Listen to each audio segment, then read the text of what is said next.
Yeah, great lineup for you this evening. We'll be hearing first from Chris Berger, who'll give us some background about why we drive electric, a bit about the energy system. I'll talk about EVs in general.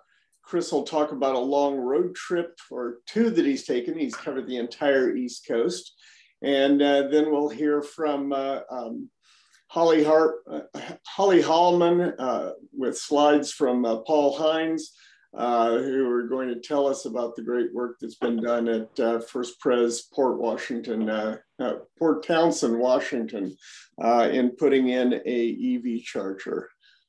So that's the agenda for this evening. Again, if you haven't introduced yourself in the chat, just type in who you are, where you're from, give a land acknowledgement if you have one available, and if you drive electric, include that as well.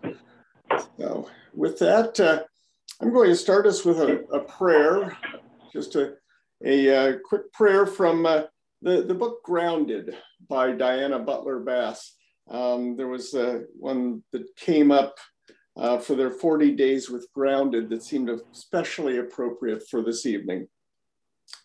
Let us pray. God, the ground of all that is, the ground of all that is, forgive me for my careless disregard for the land. Today, let me see the earth with new spiritual awareness as you see your beautiful creation. And may that new seeing lead to a new action on my part to treat the earth as holy ground. Amen. Well, thank you all for joining us. We'll go ahead and get started. And as I said, the first of our speakers this evening will be Chris Berger, who's going to give us some background on driving electric, why we want to be driving electric, a bit about the energy system. And then I'll speak from there about electric vehicles themselves. So Chris, you want to take it away? Okay. Are we seeing my slides? There you are. Okay. Well, thank you all for being here. And I'm just going to assume that people on this call don't need a lesson on why we need to be concerned about climate change and global warming. My big picture is going to be how electric vehicles and the use of energy in transportation fits into a larger picture. I actually give talks on lowering our carbon footprint, but this obviously will zero in, no pun intended, on electric vehicles.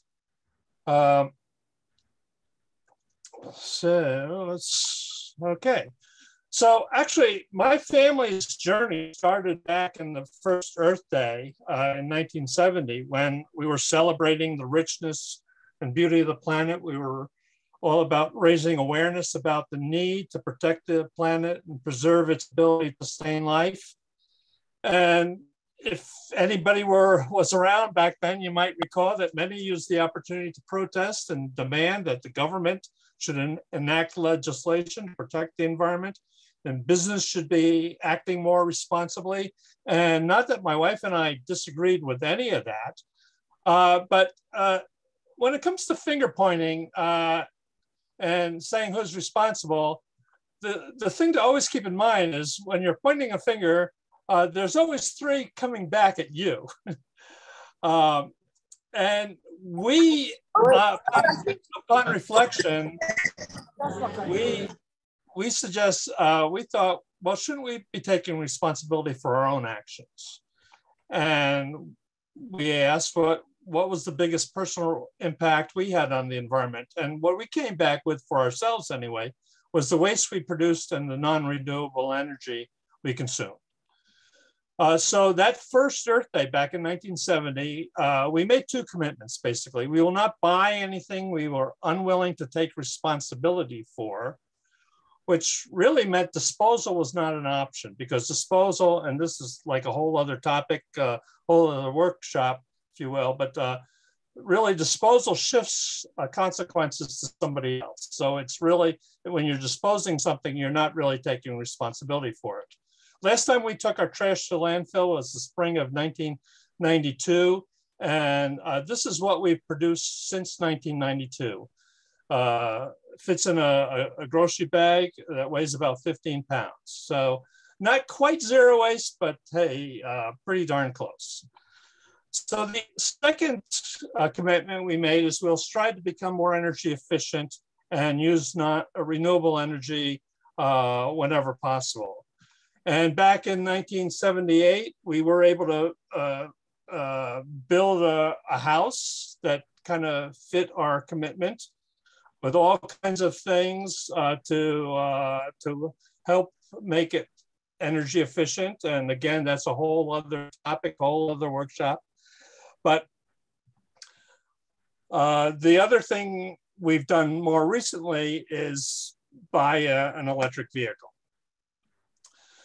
So just briefly looking at energy use in the US, you can see that 20% is for transportation, and we'll get back to that. There's about 30% we use as energy use.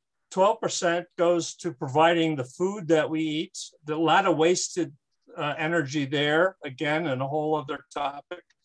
And then, but the biggest piece is actually the providing of the consumer products that we consume. That's 38% of our energy use. And that's what I refer to as embedded energy. About half of that is actually used to extract and process raw materials. So cutting back on buying stuff obviously yields direct energy saving.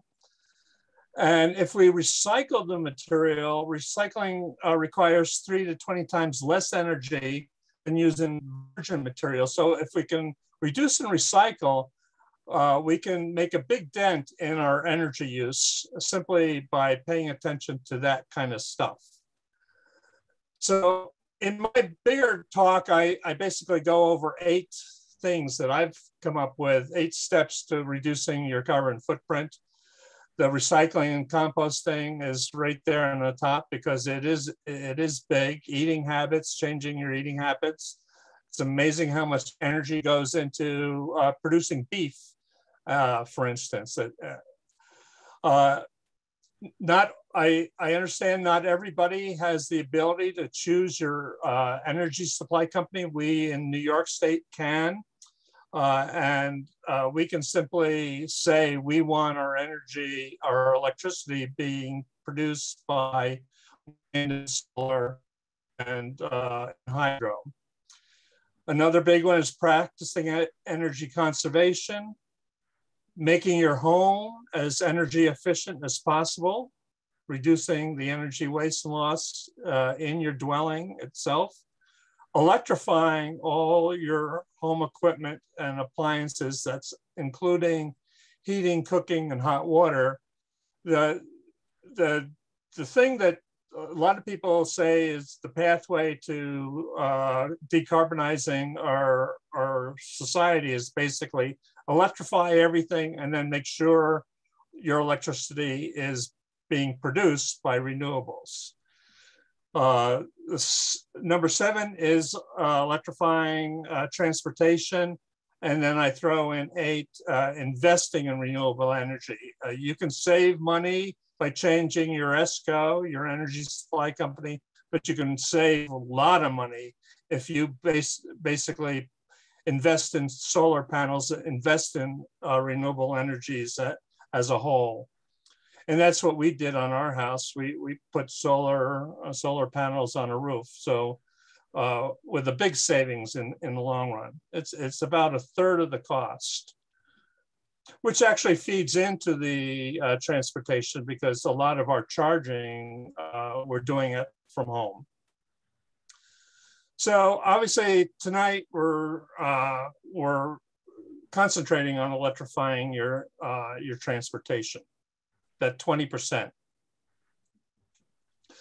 US, again, back to US energy statistics, about, you can see about 57% is gasoline, obviously a fossil fuel. There's diesel, jet fuel is another 12%, and then you got some renewables.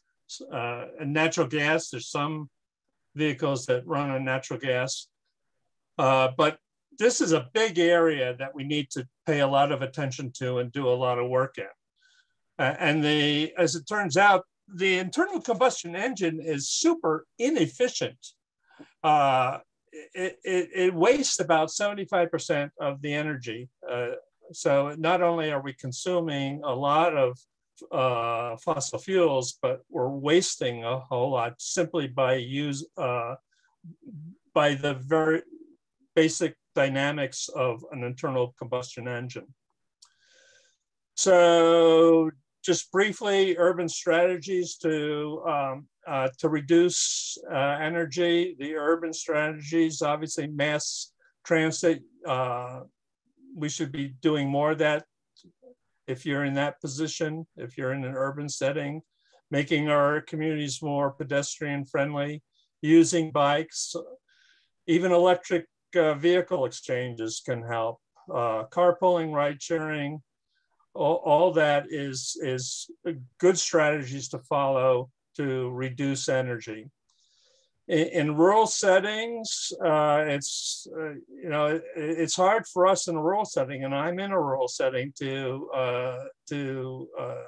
not do without a car or some mode of transportation along those lines. So keeping that vehicle tuned, tires inflated. This can apply across the board. Don't speed. That type of thing.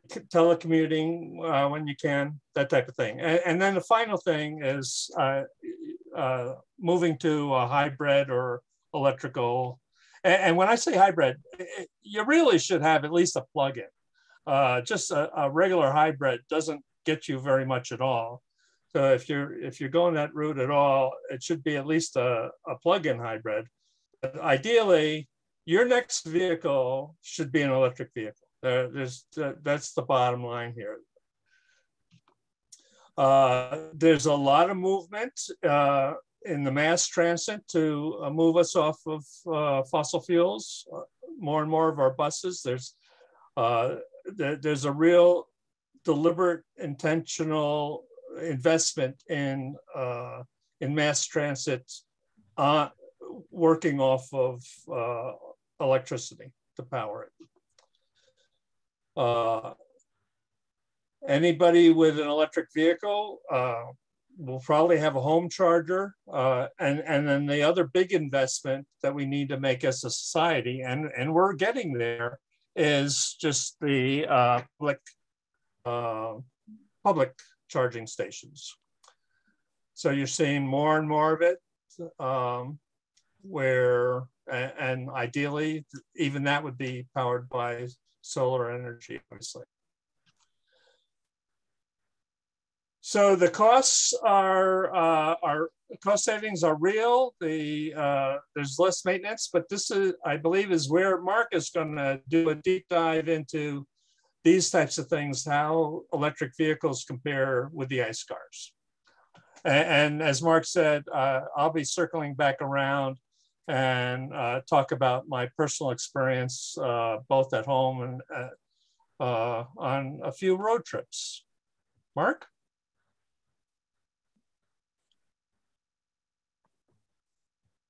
Thank you very much.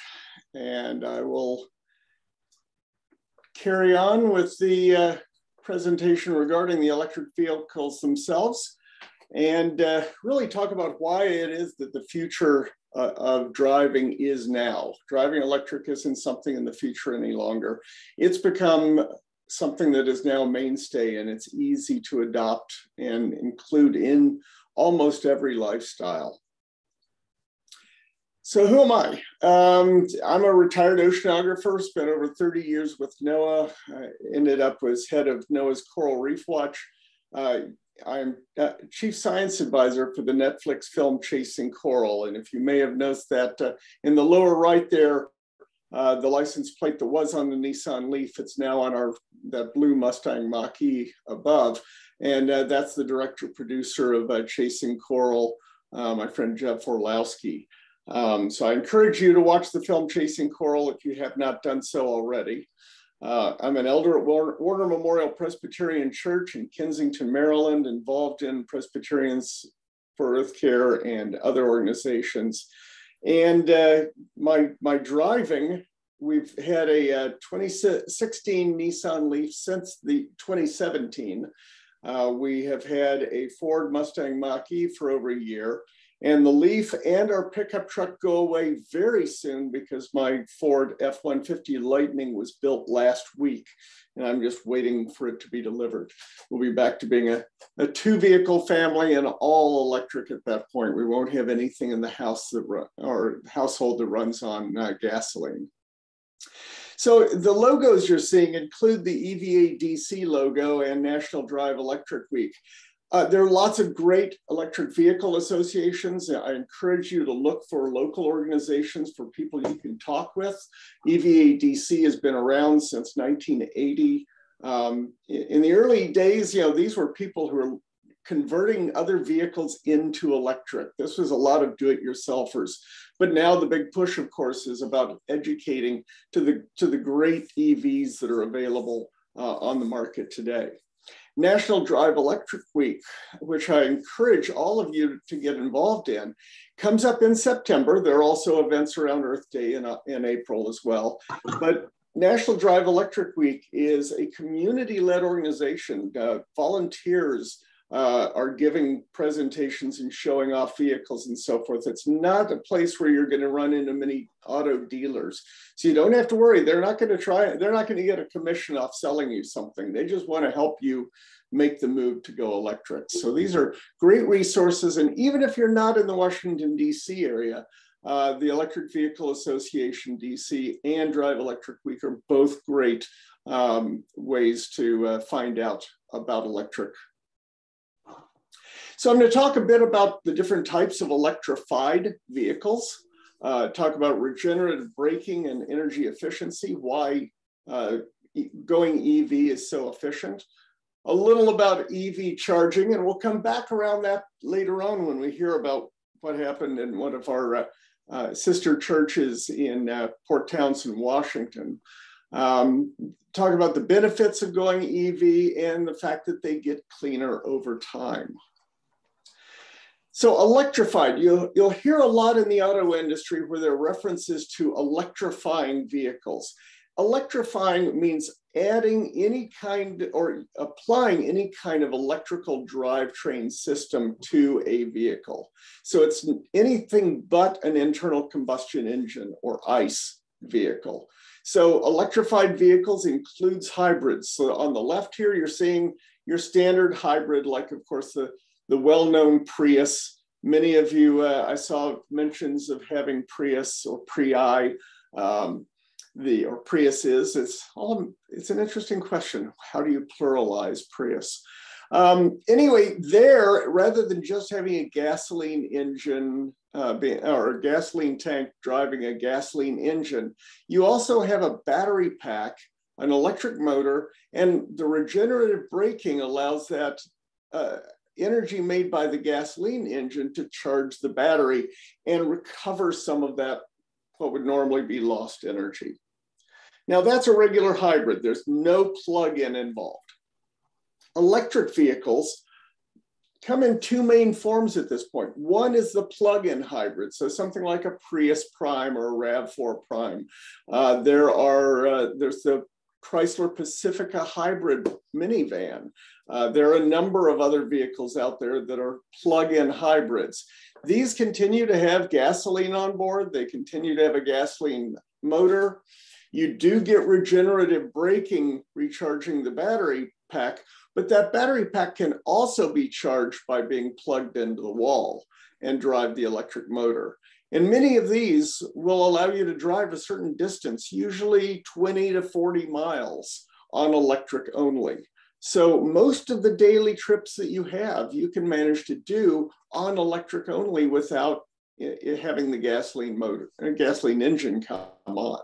And I know people who talk about going a month or two without ever having to buy gasoline.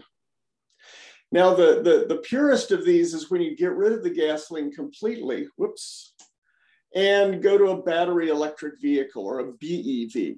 These have no gas tank, they have no gasoline engine. It's just a rechargeable battery pack that you plug into a wall socket, which may be connected to the grid, may be connected to solar panels, whatever. And that drives an electric motor, and that is all of your power. Now, regenerative braking is an important part of all of these. Internal combustion cars are very inefficient, and we'll talk about this a little more in just a minute, but it's especially the braking is so inefficient because all of that is just put in, just turned into heat by friction causing you to stop the car. So in an electric vehicle, regeneration or regenerative braking puts that energy back into the batteries. You can actually end up after a short trip with more miles on your car, a higher even state of charge of your battery than you left with if you leave from someplace at high elevation and go to someplace low. I have a friend of mine who can almost drive from his home in the upcountry in Hawaii down to the Kona coast without using any energy at all. And people who live on very high hills with electric vehicles have to learn that you don't charge them up completely because you want to be able to use that regenerative braking to your best as you start out your day going downhill. So these are interesting things that regenerative braking can actually have a major impact. It also extends the life of your brakes. Brakes that normally would need to be done every, say, 60,000 miles may even not require new brake jobs for 150,000 miles. And it puts a lot less brake dust into the atmosphere because you're not wearing down the brakes. So what does this look like? Here's an internal combustion engine. All kinds of losses from the engine, losses from electrical systems, various what are called parasitic losses, all the various subsystems that are on there. The drivetrain has some losses. Idling has a lot of losses. This is why some vehicles actually shut off their engines when they're at a stop and then start back up when you press the accelerator. The point is, as we heard from Chris a minute ago, power to the wheels is somewhere between 16 and 25%. So a lot of your energy is lost. So you're only running in the range of 20-something% efficient. In contrast, while you still have losses in electric vehicles, while you're charging, there's heat loss. The regenerative braking is not completely efficient. You have these parasitic losses and other things. But here you're looking at 60 to 75% efficiency of the motors alone, plus the 17% recovered roughly from regenerative braking. So you're looking at 77 to 82% efficiency. So you flipped it on its head. So where you were 20-25% efficient, here with an all-electric vehicle, you're 20 to 25% inefficient. So you're really able to get back a lot of that, and much of it is because of that regenerative braking. Charging your vehicle for any electric vehicle requires a different type of activity than you're used to, but it's not that different from going to a gas station. The difference is with level 1 and level 2 chargers, which are your 110 to 240 volt charging, use a plug like this, the J1772 on most vehicles. On Teslas, there's a single plug that's used for supercharging and for home charging. And those level 1 and level 2 charging are 80 to 85% of most people's driving. So most of the time that you're going to drive, you're using electricity that you've put in the car by charging at home. It's really a limited amount of driving that you do when you're going away from home far enough that you have to use what's called DC fast charging. DC fast charging, and also, by the way, Level 1 and level 2 are not only done at home, but there are a lot of community locations, probably many around you, where you can charge at this lower charging rate, very often for free. And in fact, that's what we'll hear about in the case of the First Pres Port Townsend. Level 3, or what's better called the DC fast charging, is what you do when you're on road trips. So there are different standards. CHAdeMO is largely going away. The only car on the market today that uses this, I believe, is the Nissan Leaf. I think even Mitsubishi has abandoned it on their existing, vehicles. The standard that has replaced it for most other vehicles in the world is the SAE combo, or CCS, combined charging standard. So this port, which looks like the J1772 up here on top, and then has a pair of high power ports on the bottom, is one plug that you use when you go to a DC fast charger. Now, Teslas are a little different. Tesla uses this single proprietary plug that's a little different. And currently, you cannot charge anything but Teslas at Tesla superchargers. That may be changing. Tesla has said they're going to be installing CCS plugs on the Tesla superchargers so that the entire system will be available. Hasn't happened yet. We'll see. I'm really looking forward to that happening. Level 3, or DC fast charging, of course, is not a cheap thing for places to install and to operate. And so this is something that you pay for. Generally, though, the cost is relatively low compared to gasoline. Before the recent price hikes, it was about 75% on average the cost of getting gasoline when you're using level 3 charging. In contrast, when you're charging at home, it's probably around 1/4 to now, with the high gas prices, even 1/5 the cost of gasoline to charge your vehicle at home, depending, of course, on your local electrical costs. How do you find public charging? Well, there are apps in the phones, in the cars, there are navigation systems in the cars. There are great smartphone apps like this one, PlugShare, that you're looking at, that will show different chargers. Will show chargers, whether they're level 2 or DC fast chargers. It'll show chargers that are not working at this moment, the little wrench sign.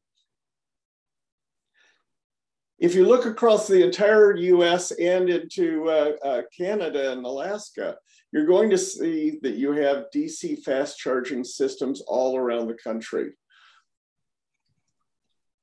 The Tesla Supercharging network is the largest, scattered across the entire US and into Canada. The system with the combined charging standard, the CCS I was mentioning, covers almost the same area as the Tesla, not quite as much. And hopefully the two will be combined in the near future. There is now an adapter that Tesla is selling that allows Tesla drivers to charge up their vehicles using CCS. So hopefully all of this will be available to everyone soon. Some of these, there are different companies that do this charging. Electrify America is now one of the largest. They came in very quickly after the Volkswagen Dieselgate settlement, and $2 billion was put into EV charging to develop this system and operate it over the next decade. Webinar about electric vehicles that started at somebody, if you would please mute if you're not speaking. Anyway, there are a number of companies that are putting in charging. And one of the great things that happened last year was the passage of the infrastructure bill. That has $750 million in charging infrastructure to be put in place across the country. So the benefits of electric vehicles: much lower fuel and operating costs. So it's 3 to 4 cents a mile on electric vehicles as compared to 5 to 30 cents per mile using gas. These numbers, of course, were before the big price hikes recently. You don't have the toxic gasoline fumes. It does not smell bad when your vehicle is charging even at a DC fast charger. And in fact, you plug in and you walk away. You don't have to stay there minding the equipment. There's very little maintenance other than tire rotation, brake checks, windshield wiper fluids, no tune-ups, no oil changes. Well, actually, there are oil changes. Both Chris and I have Mustang Mach-E's. The Mach-E is supposed to have an oil change in its engine, sorry, its motors every 200,000 miles. The other thing great about driving an EV is the instant acceleration it provides. First time you've driven or ridden in an electric vehicle and felt the extreme acceleration you get off of them, it really gives you a lot of confidence for merging into traffic on interstates and things like that. So of course, much cleaner than internal combustion engines, and mostly US generated energy. We do get a small amount of electricity from Canadian hydro, but there's almost no foreign fossil fuels going into our electrical system. The other thing is that the electrical system is the electrical grid in the US is getting cleaner through time. I'll come back to that in just a moment. Electrical vehicles, this is one thing you hear all the time, the price is higher. And here are some examples, head-to-head comparisons of a gasoline and an EV model that have comparable equipment on them. And you see whether you're talking about small SUVs, pickup trucks, up to more mid-sized vehicles. All of these, it's more expensive to buy an electric vehicle. But guess what? While the electrical vehicle price is higher, the electrical vehicle cost is lower. The average monthly cost while you're paying off your vehicle, so we're not even talking about the time after your vehicle's completely paid off, but while you're paying it off, the cost of your payments on your cost of the vehicle plus financing, plus maintenance, plus fuel is lower for an EV than a gas vehicle on average across the country for any of these head-to-head comparisons. As you can see, a lot of them are slight, but even if it's only slight, the point is, while it may be more expensive when you're looking at that MSRP bottom line, the total cost of ownership, even in the first year, is not any more and often is lower for an electric vehicle than it is for a gas vehicle. This can vary. This, of course, is considering a lot of factors that can change area to area. And all of these green sections are the ones where it's actually cheaper to have an electric. The yellow, it may be marginally more to have an electric. And the red is where you're seeing a little bit more cost to drive electric. So it depends on where you are in the country and the individual vehicle comparison. The Hyundai Kona SEL is a very good buy, and it doesn't matter where you are in the country, it's cheaper. The new F150 Lightning Pro model compared to its equivalent XL is cheaper anywhere in the country. Some of the others, especially when you get into the more luxurious features that have been added in, it'll vary. But you get the idea that it's actually it's not a more expensive prospect to drive electric because of those reduced costs of maintenance and reduced cost of fueling. And I said EVs get cleaner through time, and that's because the grid gets greener. Not only does that happen, internal combustion engines get dirtier over time because as your engine wears, they actually become less efficient. In many parts of the country, you can select to go with solar or wind power as your supplier of your electricity, as Chris was saying, or you can even opt to have solar installed at your house. And the environmental footprint of buying a battery electric vehicle, I saw this came up in the chat, is net zero within 2 years. So the environmental footprint, both the carbon footprint and the materials that go into it, within 2 years, you have reached the point that it is now actually better to drive for the environment than the internal combustion engine you were driving previously. So the old idea that, well, I'm just going to drive this old vehicle until I can't drive it anymore because getting a new vehicle is going to have more impact. Actually, no. Within 2 years, you're doing better. And in terms of the grid getting greener, here are a couple of diagrams. The first one is from 2014. You're seeing those areas where, those areas in the country where it's good to get an electric vehicle. Sorry, it's good in these. It's even better in the darker blue, and in the bright blue, sorry, I'm not sure why it's jumping on me. And the light blue, it's the best areas in comparison of the mile per gallon equivalent of a gas vehicle you would have to be driving to be as efficient as an electric vehicle. So this varies where you are in the country and where your energy comes from. But what you're seeing is that across the country, your electric vehicle is having the impact on the carbon impact of at least a 38 and often up to a 70 or 95 mile per gallon vehicle of gasoline. The higher the values here, the higher the MPG equivalent is, the greener the grid that you have. So what happens if we jump from 2014 to 2018? Look at that, a major change in the map. There are only a few areas that have dropped back to the better zone. Most of the country has actually improved. There are a few places in the country where the grid has actually gotten dirtier in the last 4 years, unfortunately.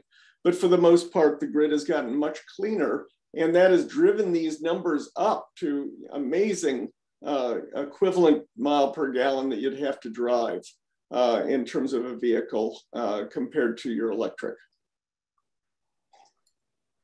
The other thing that's a great move, it doesn't involve your individual purchases so much, but what's happening in the move of other vehicles.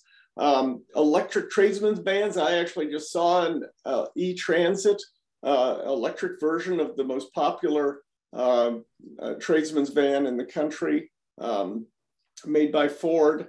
Amazon is buying a large number of these electric vans from Rivian that are just starting to be produced and delivered. The F-150 Lightning, both the most common work truck you find and, in fact, the most popular vehicle, the best-selling vehicle in America for the last 45 years now, is the Ford F-150 pickup truck. And the all-electric versions have been produced and are starting to go out for delivery right now. And hopefully, we'll even be seeing conversion of mail trucks into electric vehicles, although for various political reasons, this is not going as quickly as many of us would have liked to have seen. Heavy-duty vehicles, the mention that it's interesting, the same Proterra vehicle that Chris showed a moment ago, these are being delivered, and in fact, here in Montgomery County, there are some of these that have been put into use. Not only transit buses, but school buses. We're starting to see electrification of the school buses. Looks like a normal school bus, except when you look under the hood, of course. And we're even seeing the switch to electric garbage trucks. So the nice thing about all of these commercial vehicles, the reason I'm pointing this out is this has a huge impact because these vehicles are on the road every day, making their runs, and so making a change in the change to electrification in these heavy duty and even light duty commercial trucks is making a bigger impact than most individuals' purchases because those vehicles are being used continuously. The other thing that we're seeing is a major increase in electric vehicle sales. This is the sales in all electric in the dark green and lighter green, the plug-in hybrid electric vehicles. So all of your electric vehicles have been increasing almost 50% a year, as we've seen through time in an increase since 2011. 2021, you see a big increase, and a big reason for that is because there's so many more on the market now. And first quarter of 2022, another 60% increase was seen. Now, how do you know what to buy? There are a lot of EVs on the market, and you know, that's great. We have now moved from the point that people early in the EVA DC time were building their own to having a few on the market, like a Nissan Leaf and a couple of Teslas, and then there was the Chevy Volt, which was a plug-in hybrid, now replaced with the Bolt. But yeah, there wasn't a lot out there. This sheet that Electric Vehicle Association of DC has been putting out now for 20 years, sorry, for 10 years, is a sheet that used to be fully electric on one side, plug-in electric and other hybrids on the back. Now it's 2 pages of all electric vehicles. The front page actually stops when you get up to about about $65,000 in cost, 70,000, that's what it is, $70,000 in cost. The flip side goes to some rather expensive vehicles that are on there. But you're seeing a wide variety of electric vehicles are out there, and there's tools like this that are available to go through, look at them, look at the differences, see how each one performs, what parameters it has. And this and other tools that are out there on the market allow you to do comparison shopping between electric vehicles to decide what really fits you. There are a lot of options, a lot more options than were just a couple of years ago. We're starting to see the trucks and SUVs coming into the marketplace in 2022. The most important thing is think about your actual driving patterns. Most people drive 40 miles a day or less. You can use tools like PlugShare to look to see where you can charge in the areas where you go. And if you're the kind of person who has one big road trip a year, you don't have to say, well, I can't go electric because of that one road trip, because you can buy an electric vehicle, use it for most of the year, and rent something for special use. Or you can be a plug-in hybrid family. So instead of going plug-in hybrid, you have one vehicle that's either an ICE vehicle or a hybrid or even a plug-in hybrid, and one fully electric. If you think that going fully electric is just too much of a challenge. But seriously, I'm here to tell you, and Chris is going to give you an example in a minute, that it's not hard to go on those road trips with an all-electric vehicle. In fact, a friend of mine who purchased a Mustang Mach-E said that he was never going to be using it for his frequent trips from his home in Denver to Las Vegas. As soon as he used it on one of those Vegas trips, which he makes multiple times a year, he said, you know what? I don't ever want to have to take my Escape. You know, it's too nice taking the all electric and driving that on those trips. So it's very amazing how quickly people start realizing range anxiety is not the problem they feared that it was. So to sum up, electrification is growing fast, and the faster it grows, the better. Most automakers are now talking about when they're going to be ending their gas and diesel cars. EVs are not only cleaner, but they're a lot better vehicles. There are less moving parts in all of my Mustang Mach-E than in the engine of a conventional Mustang. They're less expensive when you consider in the total costs in many situations. Dozens of plug-in and full battery electric models are available today. You have a lot of choices out there, and there'll be even more coming in the next year and the next few years. But don't wait. Buy one now, try it, and you know, the way the prices are going on vehicles, in a few years, you may get back everything that you put into the car. I know someone who just bought a Tesla, decided he wanted his Hyundai that he had on order better, and so he sold the Tesla 4 months after he bought it and made $9,000. If you have more questions, once a month on the first Wednesdays, the EVA DC has Zoom meetings that are Ask an EV Owner. So you can go through and ask questions that come to you after this event is over. One final thought before we go into Chris's example is this cartoon that I've loved. And I thought it was funny. I got these slides from, a lot of these slides from a friend of mine, and here it was again. Climate summit, but what if it's a big hoax and we create a better world for nothing? Oh, yes, what a shame that would be. Chris, I'll hand it over to you, and you can tell us about your road tripping.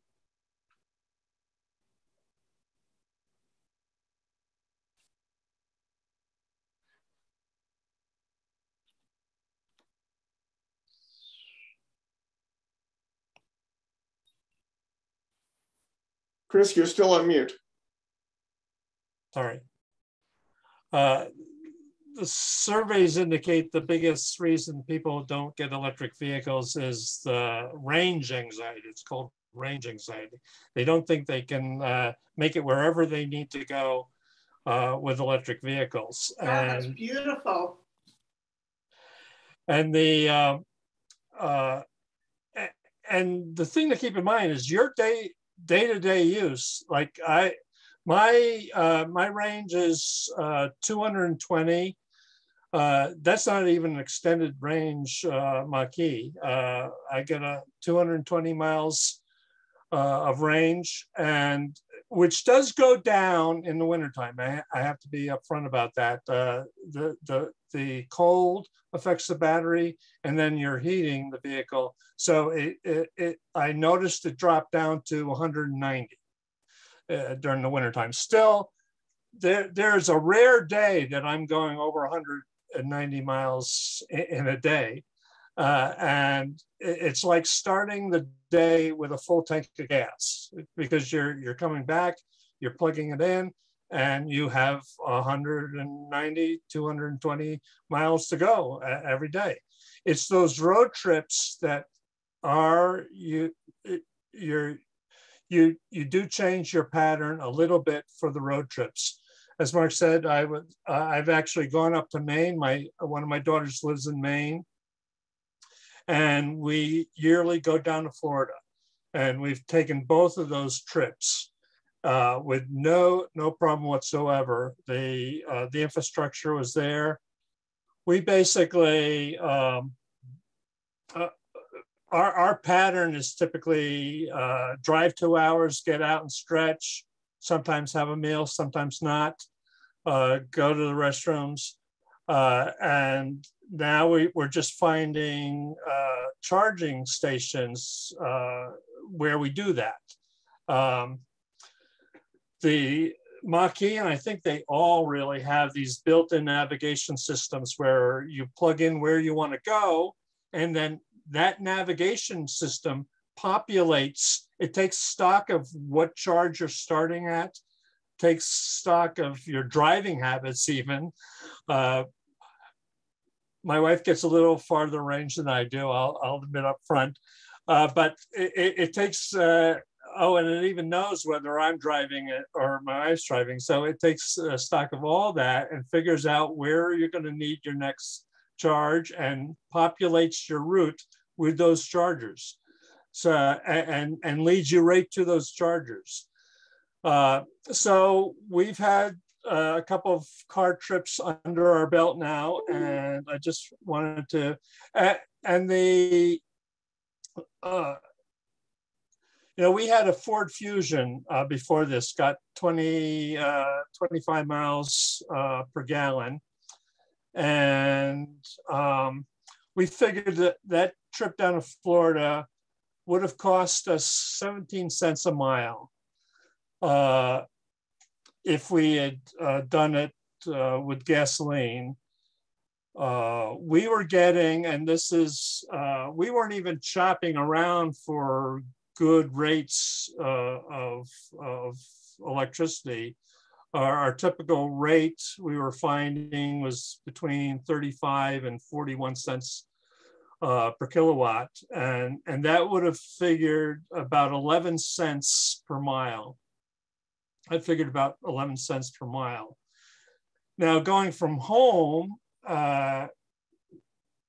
using our regular rates, because we do have solar, but we don't have quite enough to cover all our house needs anymore, especially with the car. So we have a good sense of what the rate is off the grid, and we're charged about 7.5 cents a kilowatt. So road at home using that rate, it's only about 2 cents a mile. Remember, 17 cents versus 11 cents road per mile road trip with an electric versus 2 cents a mile just doing going from home. And then if we're off of our solar panels, you can't really say solar panels are free because you need to pay for those solar panels. So figuring that cost in, paying for those solar panels, we figure it's costing us about half a cent a mile to go with those with an electric vehicle. So big difference in costs. I think I'll stop there. Again, that road trip was a dream. And we really enjoyed traveling with our EV. Thanks, Chris. Now, one of the things that comes up is charging and charging while you're on the road. The question came up about in the chat, which is a common one, how long does it take to charge? In the case of Chris's vehicle and mine, charging from about 20% to 80% is 35, 40 minutes. But very often you don't even have to charge all of that because your navigation system will know how far it is to the next charger, so you don't have to even charge that long. It may say you only have to charge up to 55% to get to the next station, or whatever it may be. And so, you know, but you can figure the times in the range of about a half hour or so. Not that much longer than you usually stop at a gas station when you consider stopping, getting gas, parking the car, going in, going to the bathroom, getting whatever, getting back, etc. So it's not a lot more time than I find on road trips. It takes about an hour a day extra. Well, but charging. Yeah, exactly. I would just add that you don't normally, like when you're filling up with gas, you're not usually leaving your car there when to go to the restroom and buy your snack or whatever, so that the net amount of time is virtually nil. Right. So the thinking about charging is important. Part of that you don't have to do because most of the cars, as Chris said, have this built into their navigation system, so they'll tell you where to stop. But one thing that is important is making sure charging infrastructure is there for everyone. And one of the big problems is not just charging on the road, but what about people who don't have charging at home? What about people who don't have off-street parking or an ability to do charging where they live? And for those, our churches may serve as very valuable places to be able to charge. And we're going to hear next about an example from Port Townsend, Washington, and Paul Hines and Holly Hallman are going to tell us about what they've done at their church. Thank you, Mark. You'll hear from Holly in a moment. I will share my screen. I am pastoring here in Port Townsend. And can you see my the keynote there, the picture? Is that on? Yes. You're good. So that's our congregation in our church building in Port Townsend. We're a very historical church in a very historical town that's kind of a very small town, but known for its Victorian culture and style and history. Just to locate us, if you will see, that's the northwestern tip of the United States. And you'll see the little dot there. You see Seattle, Washington, and Port Townsend is up here at the very northern opening of the Puget Sound. And closer in, we are there in the circle on the other side. And this is our town from the water. So you can get a sense, a flavor of our ministry setting. This journey with the electric charger started with our SAGE team.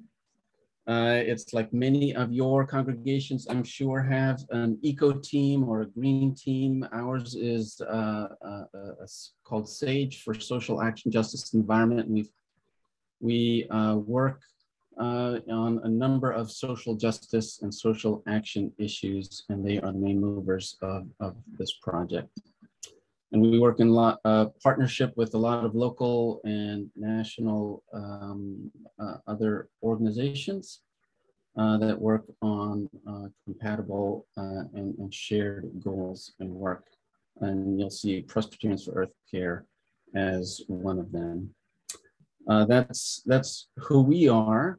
I will let Holly introduce herself and tell you how the story of our charger came about. And it started with just an idea. And that's our team there, part of our team.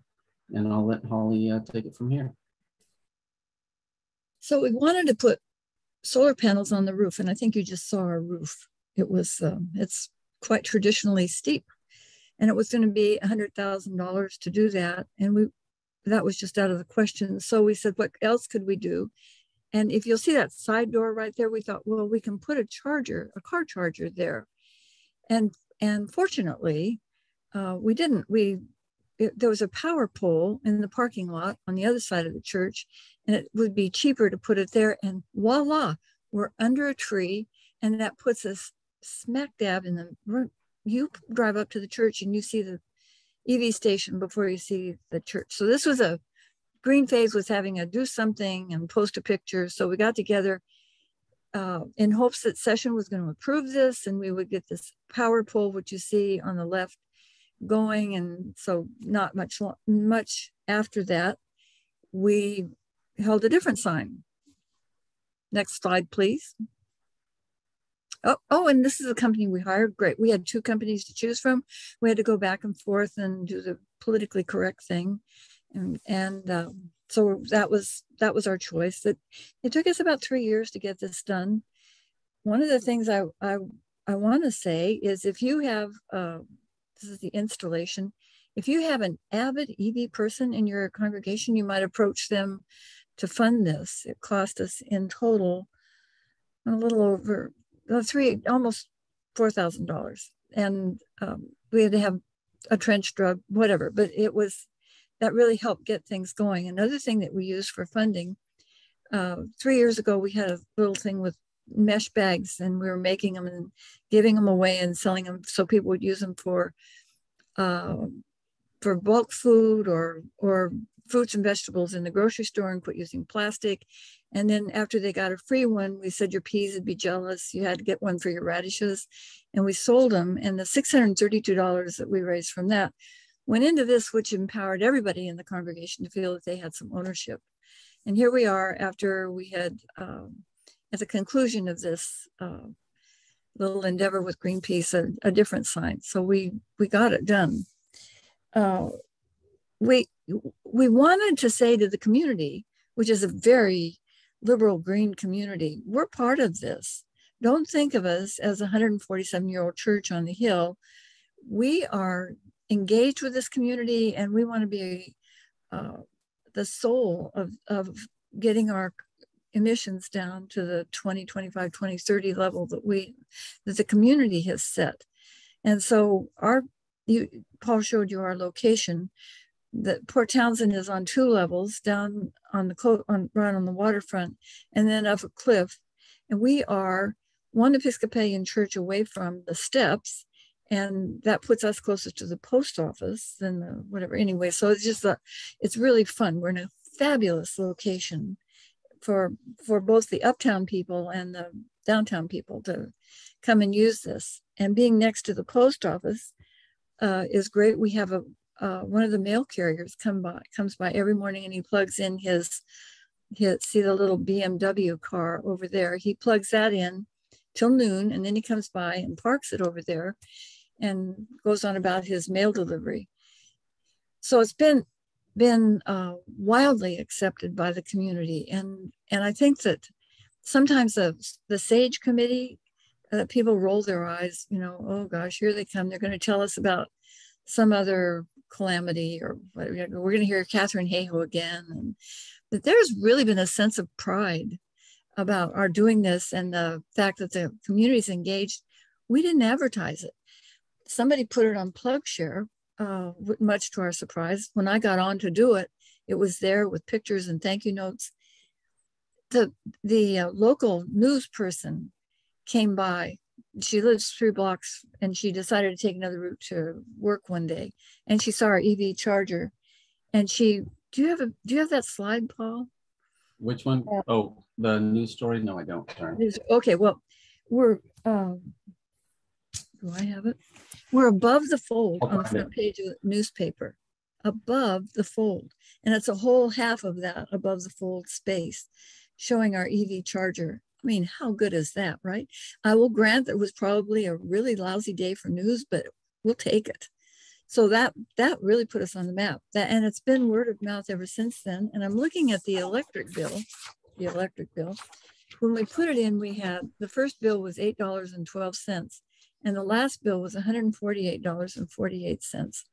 So sometimes there's even a lineup. And we said when we put this in, oh gosh, what should we say? Do we need to have rules? Do we make suggestions? Do we plain, you know, don't spend overnight or whatever? People are really self-regulated. It has not been an issue at all. So we don't feel like we need to put up more signage about rules. We are going to put up a sign. So can you find the one that shows our cute little, yes, one like this with a QR code that says, if you want to contribute, you can.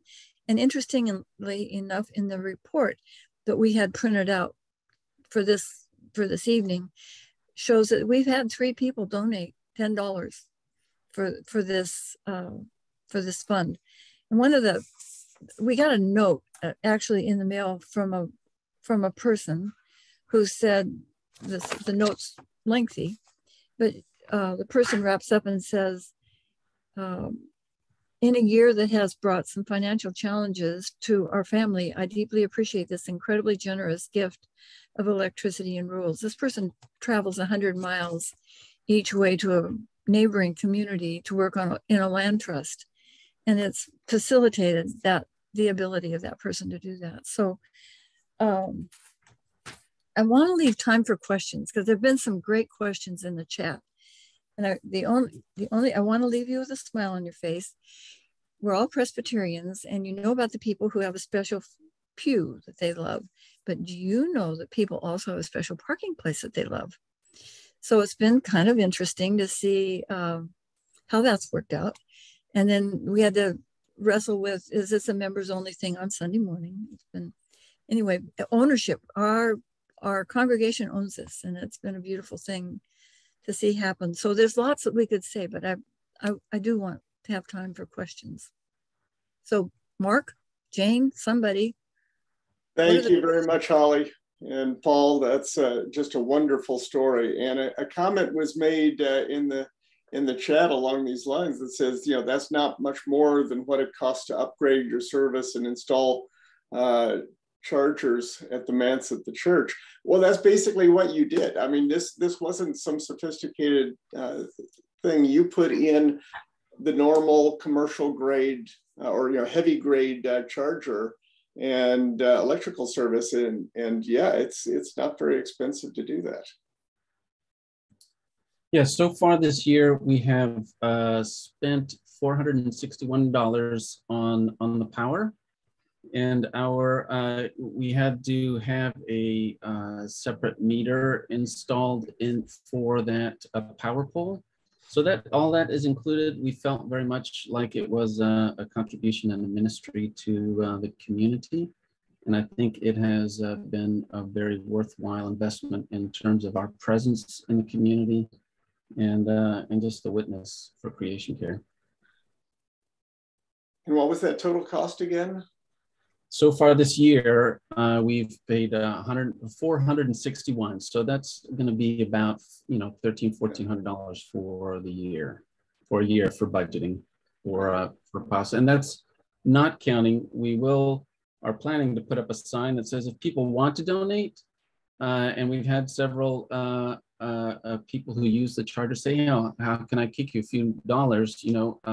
We're going to put a QR code there that will take people to our online website, and we'll have a separate button for them to contribute to that particular project.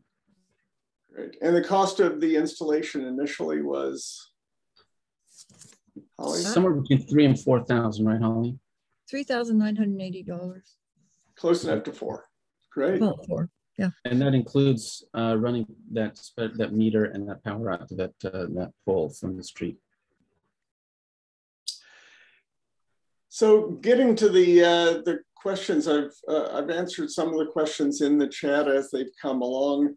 One that Pat Queen raised is, charging stations are connected to electric lines which are served by fossil fuels. Where's the savings to the environment?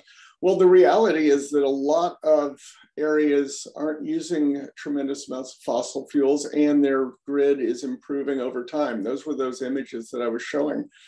The other is, even if you are connecting a grid to fossil fuel plants, even if it's coal plants, the advantage is there's a greater efficiency of a single centralized power plant. And the other wonderful advantage is that you're exporting the pollution to a single location. It can be accommodated with very tall stacks that can keep it from being at low levels.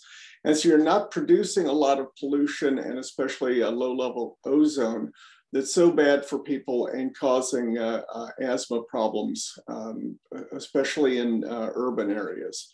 And so there's still advantages, even if the power is coming from mostly fossil fuels. But fortunately, most grids are getting greener and greener by the day. Yeah, of course, there's obviously big variance from state to state. There's a lot of states that are still far, far behind. But like in New York State, we're on the road to completely get off of fossil fuels for the grid by 2035 and 80% by 2030. So, we're taking it seriously. And hopefully other states will do the same. Here in Washington, we're mostly hydro, which is not perfect, but it makes our fuel so cheap, our electricity. Yeah. And you don't people are finally getting it. It took a long slog. We wasted so much time, squandered so much time. We knew this crisis existed back in the 80s and before, but so we squandered a lot of time. But I think we're finally over the hump. There's still a few deniers out there, but not too many. And at Tesla charges at our station, you have to have an adapter, but it's not a problem. Any Tesla can adapt. So it's easy. I'm pretty sure that they come with that adapter. I mean, mine did, and I know everyone else I know it came with that. What is that, like J220 to Tesla clip-on adapter? So I think the cars actually come with it, unless it gets separated sometime in the used sale process. Right. Yeah, I think you're right, Ross. I believe that Tesla still includes those adapters. They used to also include a CHAdeMO to Tesla adapter, but that's been dropped. But I think they're still including the J1772. I just got a Tesla delivered, and it did include that adapter. It did? Yes. Okay, there we go. We have two, because if one stays permanently on our Clipper Creek in the garage, and the other one is always with us when we're away from home. There you go. There's an important question that came in. Thad did ask about the impact of, in terms of the materials that go into the batteries. And this is a very important question.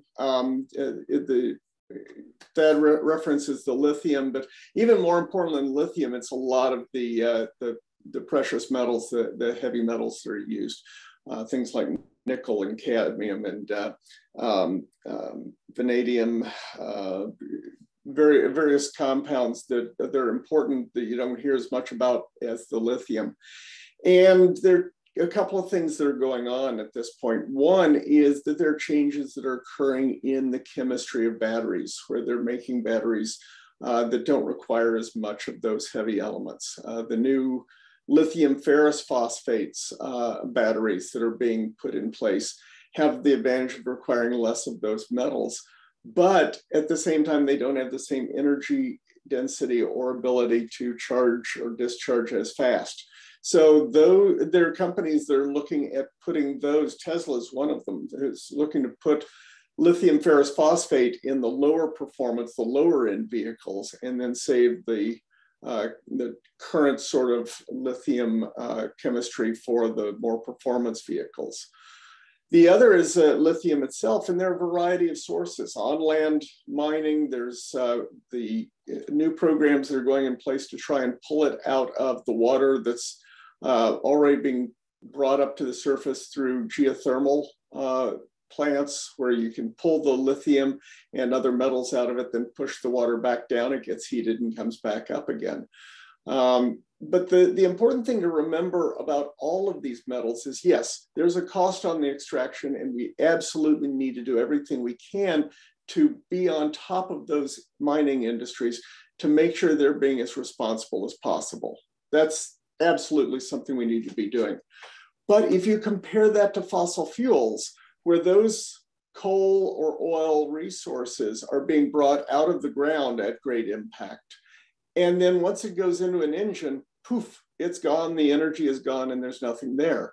In contrast, the materials in these batteries last for a decade or so. And there's about a decade, or it's looking actually more like 15 to 20 years perhaps in some vehicles, to be able, in terms of the lifespan of the batteries.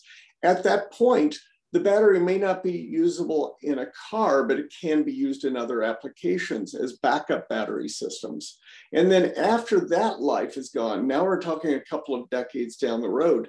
At this point, the batteries are 90 to 95% recyclable. So they're able to recycle 90 to 95% of the material that's in those batteries and use it to go back into new batteries. And studies have shown that recycled lithium is every bit as good in batteries as virgin lithium. So the great thing is, yeah, there's an impact, and we've got to keep an eye on those companies that are doing the mining, but it's an impact that has a long-term benefit rather than fossil fuels that do not. But the point is, we should not give batteries a pass any more than anybody else. They need to be recycled. They need to be reused and recycled like everything else. Absolutely. And Ross talks about doubling the life of batteries. Yeah, I normally discharge to about 40%, recharge to about 80% on a routine basis while driving around the house. There are things that you can do to keep them so they last longer. The question of concern about how long the batteries are expected to last. For example, the battery in Chris and my Mustang Mach-E's come with an 8-year, 100,000 mile warranty. And the batteries are expected to last much longer than that because it's a very expensive replacement that Ford doesn't want to have to do. So they're making sure that those batteries are going to last. Let's see. Yeah, $5 a gallon. Yeah, very persuasive. All right. What other questions? I think, oh, there are a couple to you, Holly, regarding the meter that was installed, and so forth. We did use a Clipper Creek. We have that here at home and also at church. No, never had a problem with that. Yeah, and we work with our local utility to install the meter and run power to the actual station, charging station. Yeah. Great. Yes, Ella, we talked about the impact of lithium and other mining. So if you want to catch that in the recording, you can do that. Other questions that people have? At this point, if you want to take yourself off mute or raise your hand on the features on Zoom. Talk a little bit about Arcadia Power and the access it gives you to renewable energy when you can't install your own.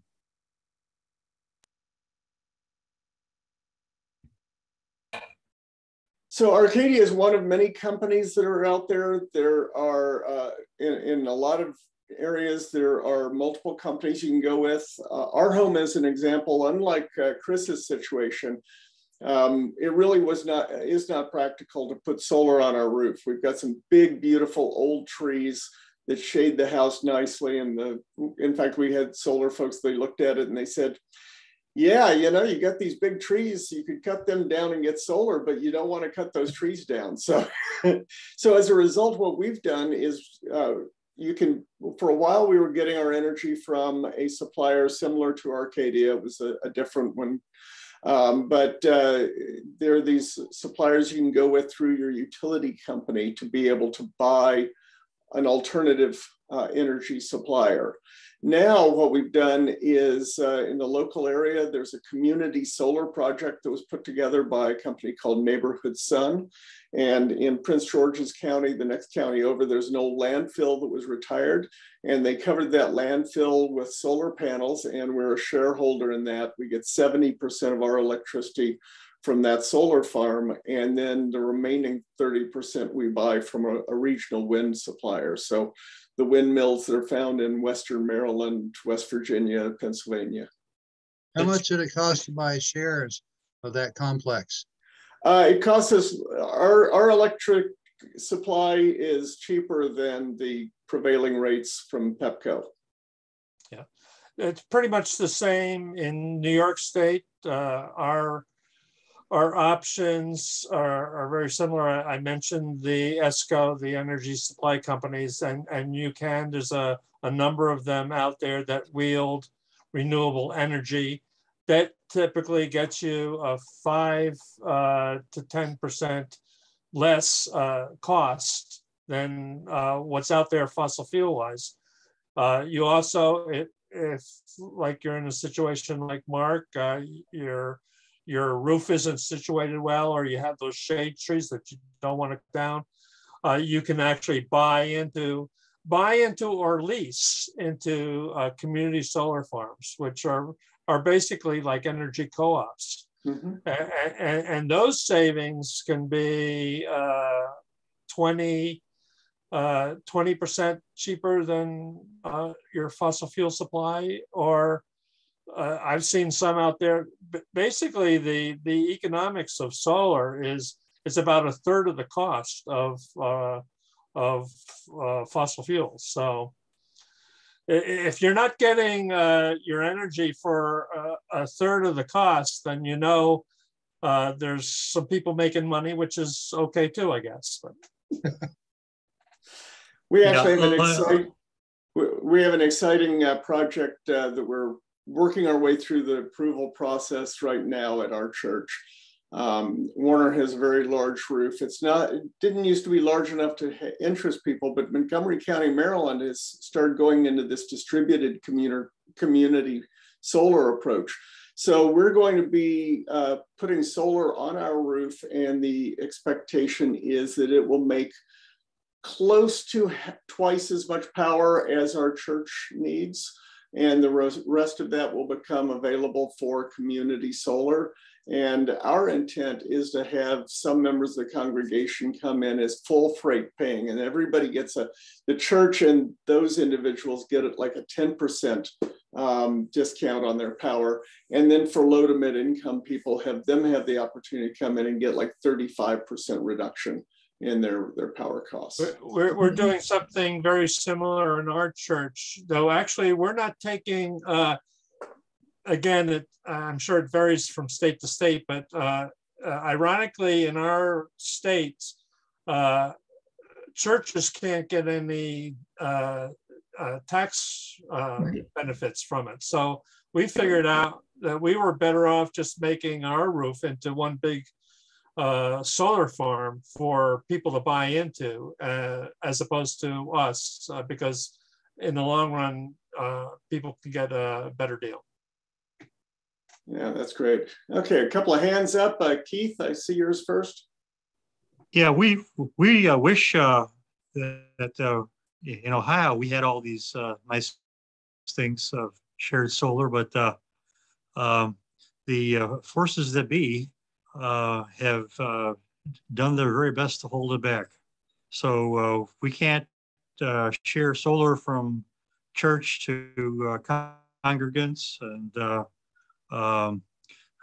we can put solar on our roof. It'll be totally on our own dime, and then it would be about 1/3 of what our church uses.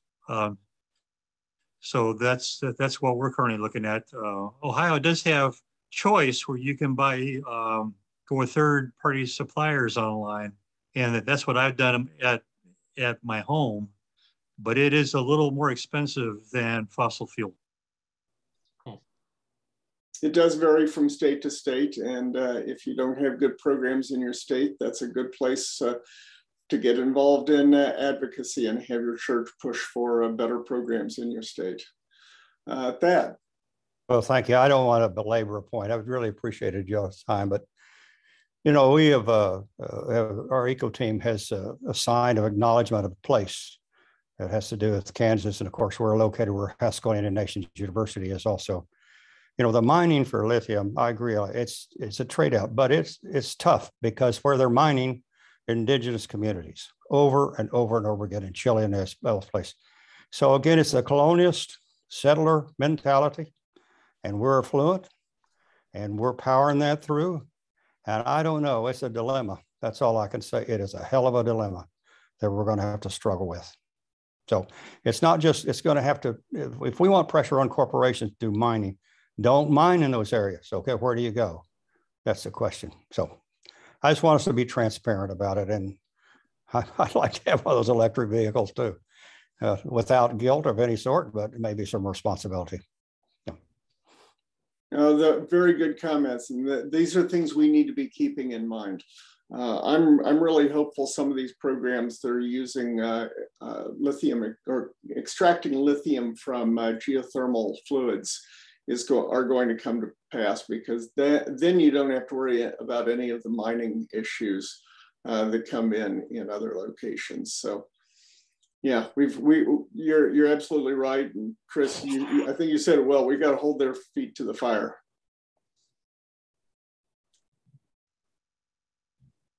Other questions? Ross? Oh, and Ben Evans. Yeah, so sorry to take up a lot of time. Something that has interested me, and I apologize if this is a little bit technical for some people. I'm besides being a pastor, I'm, for all intents and purposes, I'm qualified to be a professional auto mechanic.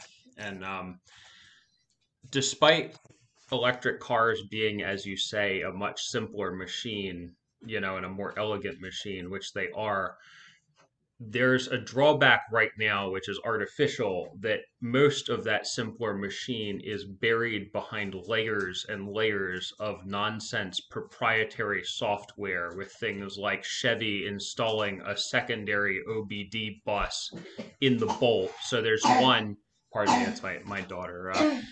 There's one that will read you know, the engine codes for the inspection, and there's another one that you need to access to actually be able to do anything, which requires a several $1,000s a year membership to Bosch's, you know, portal and so on, basically making it impossible for someone that just has one car to maintain to do it on their own.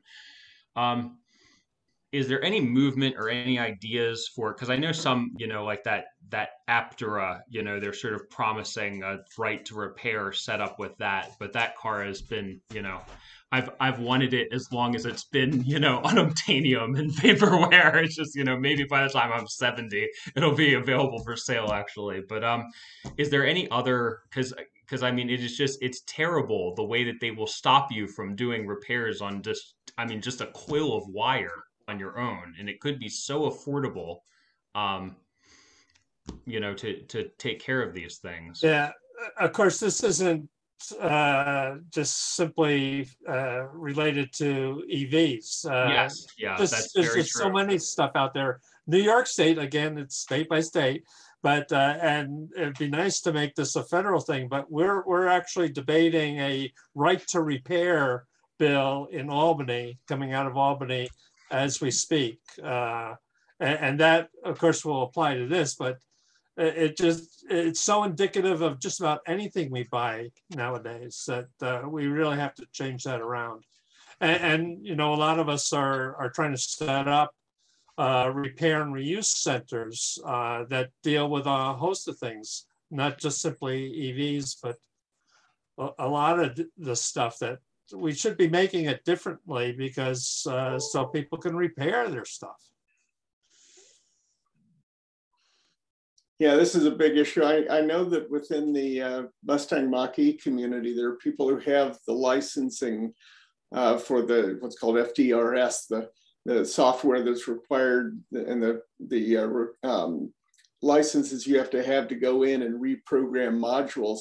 And there are communities that have developed with people who will have the license and other people who will then need it used, and they're running around and doing upgrades for people and things of that sort, and you know, sort of setting up an underground home mechanic on EV software. So it's there's still limits on what you can do, but yeah, the whole right to repair issue is a huge one.